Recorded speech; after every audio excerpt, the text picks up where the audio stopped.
ইসলামী ব্যাংকের Facebook page hack. বাংলাদেশের অন্যতম বৃহত্তম অর্থনৈতিক প্রতিষ্ঠান ইসলামী ব্যাংকের ফেসবুক পেজ হ্যাক।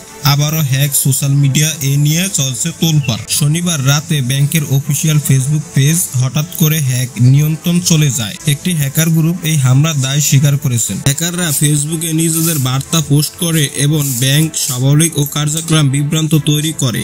যদি ব্যাংক কর্তৃপক্ষ জানিয়েছেন গ্রাহকদের অর্থনৈতিক তথ্য ও নিরাপদ রয়েছে, তবে হ্যাকারটি শুধুমাত্র ফেসবুক পেজে সীমাবদ্ধ। ইসলামী ব্যাংকের ফেসবুক পেজ এটি প্রথমবারের মতো নয়। এর আগেও কয়েকবার ইসলামী ব্যাংকের ফেসবুক পেজ হ্যাক হওয়ার ঘটনা ঘটেছে। ফলে গ্রাহকরা এখন প্রশ্ন তুলছে, বারবার কেন এমন হচ্ছে এবং নিরাপত্তা জোর করতে ব্যাংকে কতটা প্রস্তুত। বিশেষজ্ঞর মত, বড় প্রতিষ্ঠান সোশ্যাল মিডিয়ার অ্যাকাউন্ট হ্যাক হলে সেটি প্রতিষ্ঠান ভার্চুয়াল নষ্ট করে এবং গ্রাহকদের আস্থা আঘাত আনে।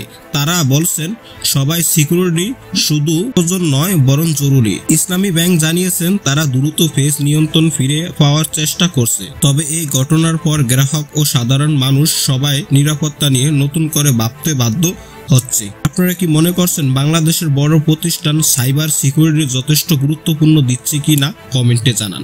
এই ছিল আমাদের আজকের প্রতিবেদন। ভিডিওটি দেখে আপনার মন্তব্য শেয়ার করতে ভুলবেন না।